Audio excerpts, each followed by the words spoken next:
my loves, it's your girl Diamond. I'm back with an on review of Put a Ring on Otis and Charlie. She would not go on another date with Odell Beckham Jr., the clone, because she said it could be disrespectful on her part. But he already made it his goal to try to steal her away from her man, so she wants the dates to be friendly, right? Fonzo wants to give his 2 cents and say, these dates, ain't nobody trying to be your friend. Well, Fonzo, you can say the same thing about the women that come on your dates. They're not trying to be your friend either. Women can be friends with men. But we're going to move on from there. So Dr. Nicole felt like she was giving all the credit to Odell Beckham Jr. clone about how his energy might be disrespectful. His energy might not be the main. His energy might be the reason she does not want to go on the date, because she does not want the situation to come where her and Otis are trying to move forward in. I have to respect where the relationship is, and I have to have respect for myself.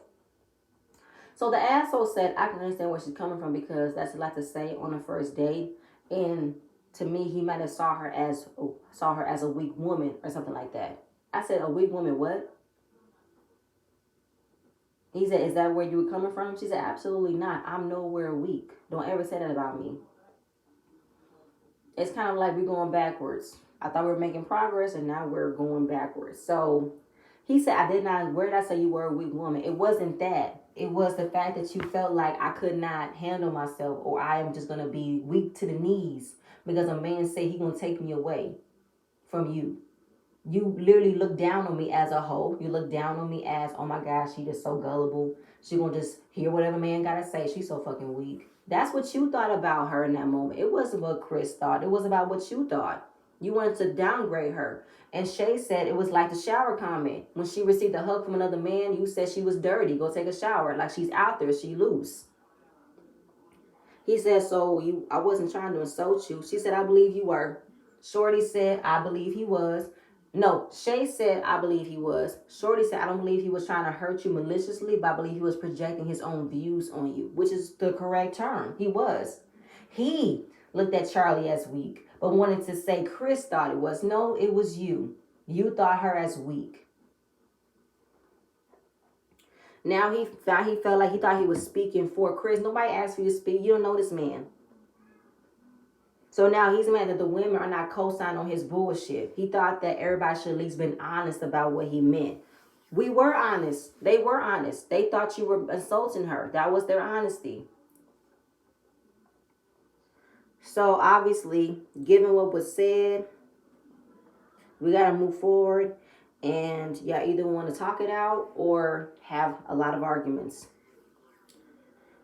And then Charlie said she gets defensive when she doesn't receive full clarity. No, you had full clarity that moment when he called you weak. That was, don't back, don't feel like what you thought wasn't right, but you were right. You were valid, because I felt like, where the hell did that come from? Why call me weak? You thought that. He didn't think that, you did. But you wanted to insult her in front of everybody and make it seem as if you didn't say nothing wrong. And you want everybody to be like, well, I mean, he didn't say, like, you want people to co-sign on your bullshit. That's not going to work. And you get mad when nobody feels the way you feel. Fonzo and Shay will be going on new dates. Shorty will go on a third date with Tavi. Kenneth will meet on a one-on-one with Dr. Nicole. Otis and Charlie are going to go home to talk about their wants and needs in a relationship. And be in the mindset of not being accusatory. Too late. So Fonzo and Shay are getting ready for their dates. And she's giving Fonzo the green light to just be himself, make his own decisions. I'm not going to go off the deep end. I'm going to take Dr. Nicole's advice. So we meet his date. Her name is Tanisha. She's 33 years old. She is a woman who says, I don't usually go on my way and take somebody else's man, but if I want something, I go after them. If Fonzo is someone that I like, I will go after them. Now, Shay, you need to have this energy that you had with Tay with her, because she's already putting her bid in to be the next woman in line. So she opens the door, she lets her in, she lets her know the ground rules. No touching, no exchanging numbers, and when I call him, you better pick up the phone and have a good date. Shay, you had me, then you lost me. It's just like Shay cannot help herself but be micromanaged, and it's not cute, it's not attractive. Like, you just had to let things be. And the fact that Fonzo already showed himself anyway, while you were not trying to hold the reins, he still did what he did. You tried to hold back, he still did what he did. But you did not have to go to the length of saying, if I call him, you better pick up the phone. That's not gonna work. That's not gonna work. He needs to be in the mindset of engaging in his date, not thinking about you. Okay? So when they leave on the date, she saw what the girl had on, and in her mind, in her confessional, she thought that wasn't what she should have wore. You don't go out on the town with my man like that. But she didn't say nothing. She didn't make a fuss at that time. So they go make sushi. They get to know one another. She has one daughter. She'll be turning 34 in 2 weeks. His birthday's around the same time. They're both Scorpios. She likes Alfonso. He has a good height. He loves his ball. She loves his bald head. And she is attracted to him, I figured. So they enjoyed making sushi. She talked about, can you feed it to me? He said, I can't feed it, it's part of the rules. I'm doing out of respect because I want to live. I don't want to die. So talking about his ideal woman. He loves a natural woman, natural hair, natural body, natural everything. If you have work done, that's fine. But I enjoy the naturalness. I like the stretch marks. Give me the tiger marks. I was like, Fonzo, who are you trying to fool? And why would you say that? Like, I don't know. To me, you give me the tease of you wouldn't even notice if a woman got work done or not. Because I feel like you love a woman that has a good body, of course. You love the image of it all. As long as it makes you look good, I don't think you even care. But, okay, naturalness is naturalness. And I feel like Tanisha's body is all 100% natural and you like it.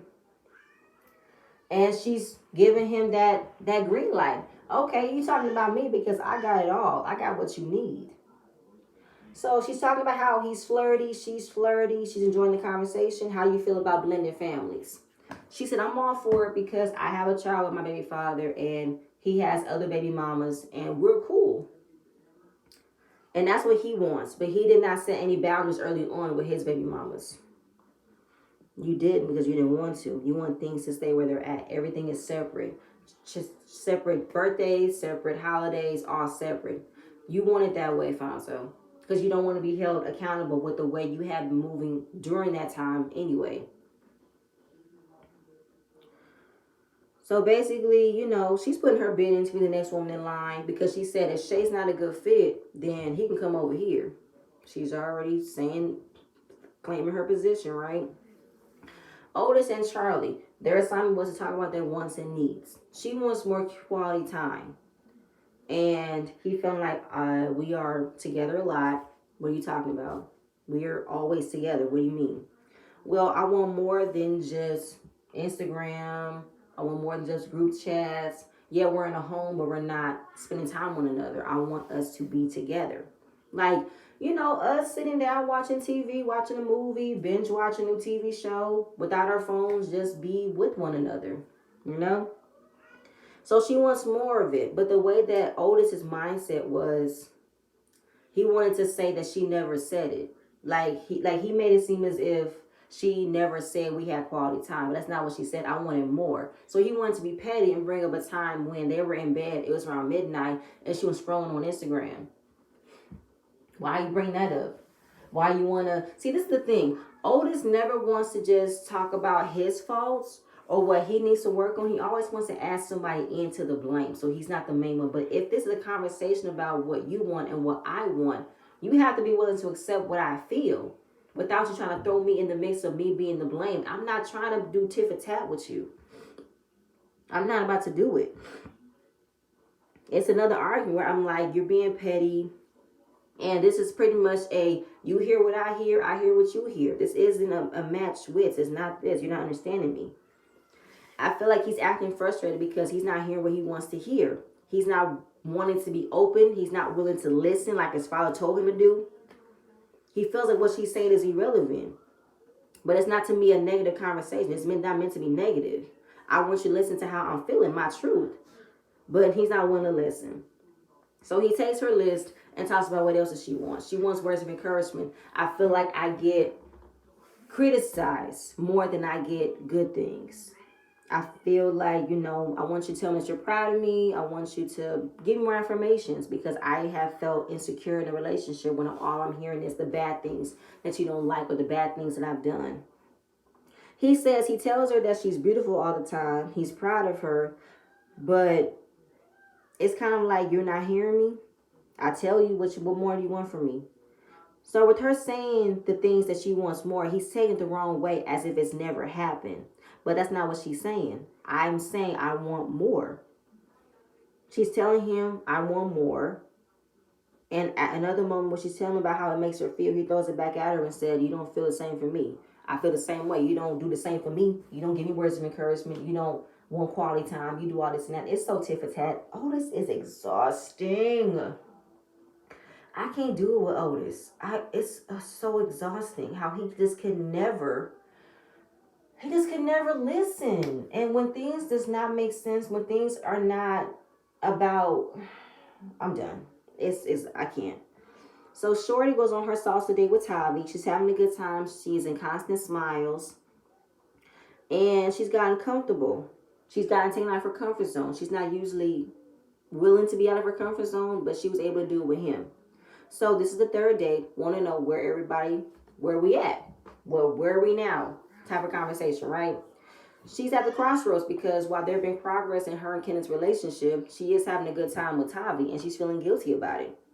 Don't feel guilty of getting a breath of fresh air from somebody who has the ability, the energy of being in a space where you are. This man is accomplished. He's having a good time. He has a sense of humor. He can hold a conversation. That's something that Kenneth can't do.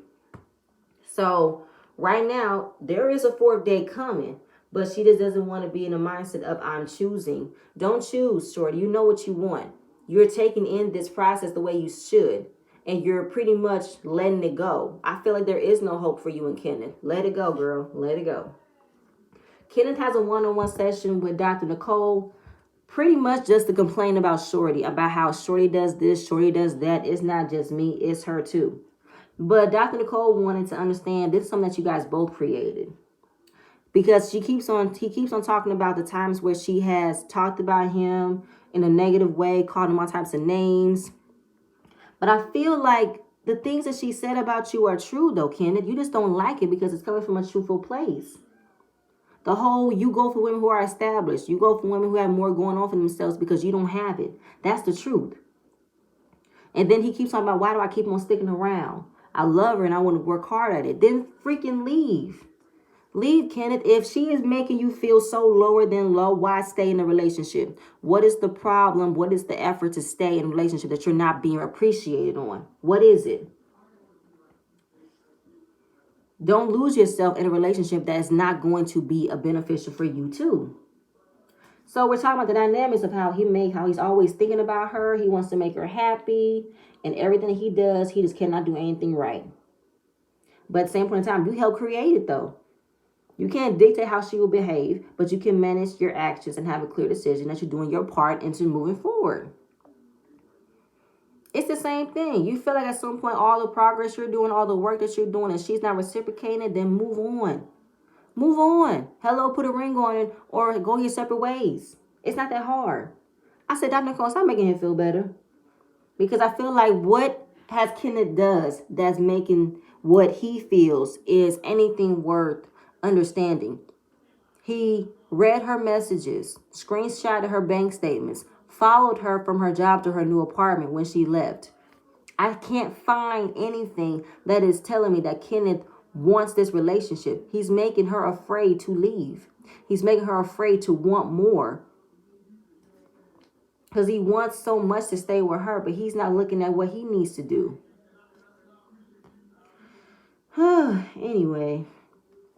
So Shay goes on her date with DJ Silver Knight. And he looks like Keegan Michael Key off of Key and Peele. That's what he looks like. I saw Keegan Michael Key when I saw him. And he had the comedian energy about him that I enjoyed. He's from Detroit, but he is living in Atlanta, and he is going to represent Atlanta. He is a fun guy. He has no game. It's just him. So she's pretty much all in on this process. They both compliment one another, say, you smell good, you smell good. She is originally from Jacksonville, Florida, but she's been living in between Miami and Atlanta for 2 years. She decided to move to Atlanta to be with her man. And he said, oh, shoot, I got to fight somebody now. Okay, well, you're going to fight him. He's a big guy. I mean, listen, I can run. All I gotta do is drop a Twinkie and he gotta make a decision. Oh my God, that was funny. So she said, okay, so what's your profession? I feel like you low-key a comedian. He's a DJ. He was DJing virtually during the pandemic to make sure his family was safe. So speaking of family, who do you have at home? He has a 1-year-old at home. I said, oh, that's so fresh. You got a 1-year-old, which means the baby was, oh, the baby was conceived last year. My goodness, that's so fresh. So obviously, how do you go about blending families? How do you go about introducing someone to the mother of your child? What do you do? He said, I lay it down. I'm communicative. I let her know where we stand. And when I am interested in somebody, I let her know what's up, what's going on. So that way there's no confusion. So you will handle the situation right then and there about who she is to you, and what's it going to be. Absolutely. Because I feel like, what do I got to hide for? There's nothing for me to hide. If what we have is what we had and we're moving forward will be nothing but co-parent, then I'm going to let her know how I'm feeling and I want you to meet somebody. So she's getting a refreshed perspective of a man who was in a relationship with a woman, is not in one anymore, is a co-parent, and I let her know firsthand. If I meet somebody and I'm feeling her, I want you to meet her. So that way she can't come at me with, oh, you didn't tell me you're moving on with somebody. You didn't say this, when I let her know firsthand where we stood. We're not in a romantical sense. We're in a co-parent sense. Now, I'm looking at the time frame of the relationship with the woman, and how long has it been since you were in a relationship from said woman? You're on this show, but when was your last relationship? How long has the break was between you and this woman not being in that situation now that you guys are just co-parents? What was that timeline like? So the fact that he was able to tell her firsthand, it's a game. It's not that hard. Men are simple. You know what I'm saying? It's not that hard for someone to say it is what it is with this person to make sure it is what it is with you. It's not that hard to do. And I feel like, well, Shay, it is cool. It is right what he said. He's not going to mince words. And I feel like, yeah, it is a game. It's a game that he's not telling you what you need to know. He's not making any effort to fix things. So she talks about how I believe that Fonzo is playing a game. He does not want things to change. He does not want to make an effort for things to change. You're right, he don't. He wants things to stay the way it is. He enjoys the freedom that he has with the baby mama being on standby in a phase area where he can do what he want to do without making her feel away, because she still wants to be with him. But he doesn't want to open that conversation up because he doesn't want to hurt her. He wants her to still be in that mindset of he'll be coming back. I mean, he went on a vacation with her. The mother too. He keeps that type of opportunity open when it suits him. But he's not going to make you a top priority. He's not going to make any changes, none at all. So we see the session with Dr. Nicole, and we're starting off with the bullshitter and the gaslighter and Charlie, talking about how she wanted to have a conversation about what her wants and needs. He agreed to the conversation, but the way that we viewed quality time was not the same. She said, I meant quality time for us not being on our phones, just spending time with one another. I know we're at home, but you're on your phone, I'm on the computer. I want us to be with one another, not just existing next to one another. So more things on her list, like wanting to be encouraged more. She doesn't hear it often. He says that she's proud of her. He wants to be her biggest cheerleader, but that's something that she doesn't receive. She explained, I don't want to be judged. I don't want you to tell me what I need to fix, what I need to work on. I want you to care for me, treat me, love me. So he's pretty much frustrated that the way that he's showing his support, she's not receiving it. And he feels that's not my problem. That's her problem. If she's not seeing the way that I am treating her, then that's not my problem. That's just like how it was before, when she's not paying attention with the way you care for her. She's not paying attention with the way you listen to her. And you're wondering, how can I get her to listen? Talk to her. Ask her, how can I inspire you? How would you want me to motivate you? What way you want me to do it? You haven't asked her because you don't want to ask her. You want her to accept the way you give love, you give support, you give motivation, and that's supposed to be it. She can't want more. She can't want it in a different way. She can't communicate to a man that she's been with for the last 3 years, well, I hear that you give me motivation, but I would rather it come in a different way. I feel like you're drilling me. I feel like you're coaching me. You're not coming in me at a more calm, softer way. Like, I don't understand the problem. And if you are having a conversation with your partner, you have to ask questions. You can't live in a state of mystery. She wants understanding from you just like you want understanding from her. So the asshole said he should take this assignment more seriously and just believe whatever she said was real, whether or not he believed it. At the same point in time, it is her truth. That's real to her. But you don't want to believe it because you feel like you are the bee's knees. Otis definitely feels like he cannot do no wrong because of how fine he looks. But the way he comes off so exhausting, so childish, so petty, so misogynistic. I just can't deal with him. I'm gonna move on. I'm getting a headache dealing with him. So we're talking about the dates. Fonzo and his date had a good time, and as soon as he said she was very pretty, Shay had to say something. Shay, please stop. Stay in your lane. Just stop. Stop trying to question. Stop trying to micromanage. Stop trying to tell him what he should say to make you feel better. If he's gonna, let him speak on his own. Let him say what he wanted to say. You cannot get mad if he says every little thing that you don't like. You can't get mad at him for that. So when she laid out the rules, Dr. Nicole didn't like the rules because she feels like, girl, at the end of the day, let him make his own decisions. This was about him engaging in the date on his own terms. You cannot micromanage him. You cannot tell him what he can and cannot do. You cannot do that. And at this point, Dr. Nicole and Shay are going back and forth because she's tired of telling this girl, leave him be. Let him write the way he wants to write. He holds the pen, and whatever he writes is what he wants to write. You can't get mad. You can't give him what he needs to write. He has to do it for himself. Shay wanted acknowledgement and courtesy and praise of not going off the ledge about what she wore. She did not get the praise of not being too much, but you still did too much with the rules. How he needs to pick up the phone when you called him. How the girl wasn't very pretty. She was just pretty. Like, Shay, come on, dude. Just stop it. Just stop it. Stop micromanaging him. Stop telling him what he needs to do. Stop correcting him when he doesn't say things you want him to say. Let him speak for himself. You know for a fact that Fonzo cannot be faithful. You know he's never going to say things you want him to say, so let him say it on his own. Don't try to decipher him. Don't try to silence him and say it in a different way where it's not making you feel away. You're going to feel away regardless because he doesn't care. Oh, Lord. So while she's telling her that you need to let him make his own decisions and not micromanage him, you cannot manage your partner, you cannot control your partner. Charlie and Otis are being petty in their own conversation because she's telling him, did you hear what she said? He said, did you? Y'all being petty. We're not doing this. Stop being petty over there. Stop it, okay? She's getting frustrated with all y'all. Not listening to me. I'm telling you, you cannot control your partner's actions. You cannot control what he does. You cannot control what she do. She has to make her own decision. He has to make her own decisions. Oh, Lord.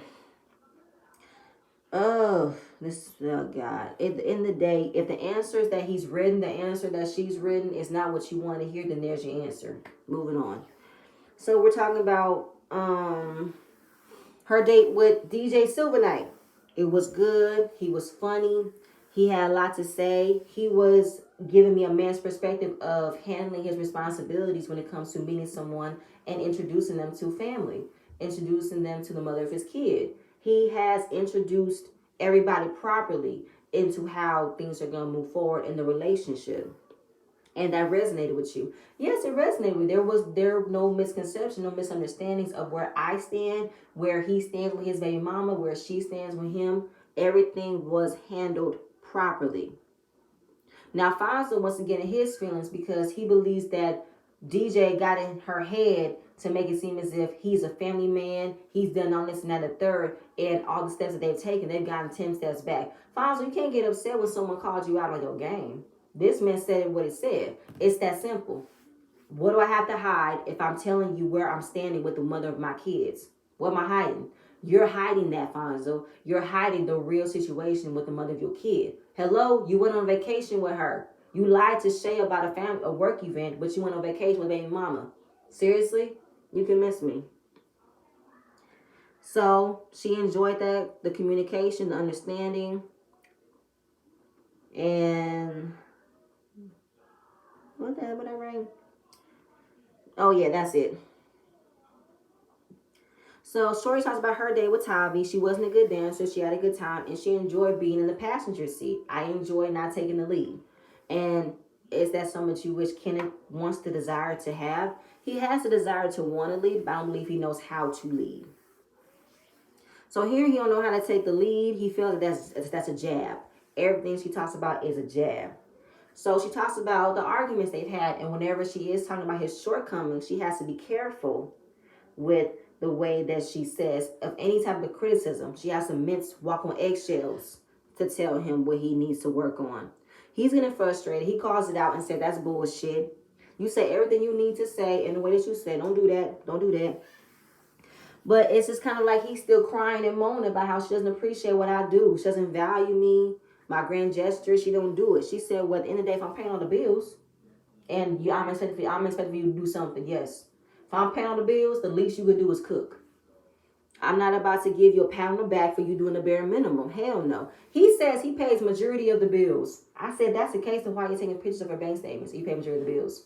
Why did you follow her from the apartment that y'all was sharing? She leaves. You at the old apartment, you follow her from her job to a new place, and you say the new place? So what the hell happened to the old place? You couldn't keep up the apartment then? I'm lost. Then he said, you just started making more money than me. That's where the problem lies. I feel like she's been holding down everything. Just like last episode, she was ready to buy a house. She told you to get your credit up. You didn't do nothing. So obviously you're not making the amount of money that you say you're making if you couldn't get your credit up when she was ready to buy a house in that moment. Calls her a fucking liar. I feel like if I'm taking care of the responsibilities, yeah, I'm expecting for you to take some responsibilities too. So at the end of the day, I'm not going to praise you, kiss your ass for doing the bare minimum what you're supposed to do. If we're living together, you're supposed to make sure the house is clean. You're supposed to make sure there's food on the table. You're supposed to make sure this and that and the third, trash being taken out, clothes to be washed. If I'm the one that's holding all the responsibilities of keeping the lights turned on, the least you can do is do this shit. Like, come on now, I'm not going to be wasting time being with someone who shows potential. No, I need you to have it or don't have it. I'm not about to accept the bare minimum, and nobody should. Nobody should expect little to say, oh, well, at least he's trying. Well, at least he's doing this. Well, at least no least. This is what he should be doing, and he should want more for himself, and he should want more with you. You can't just accept the fact that all he's doing is doing this is all he can do. Hell no. That's a waste. That's weak, whiny wimp. That is a excuse for somebody who does not want to apply themselves. So he is just sick of it. He's sick of it. He is sick of it. He is sick of his he is sick of everything not being reciprocated. He is sick of being alone. He is sick of not knowing his self-worth. He is just tired of it all. So he said, by all means, baby, be happy. I'm done being her puppet. Woo, you were her puppet? Maybe a tag along. Maybe someone who just couldn't let go. But I won't say a puppet because she tells you what you need to do. You don't do it.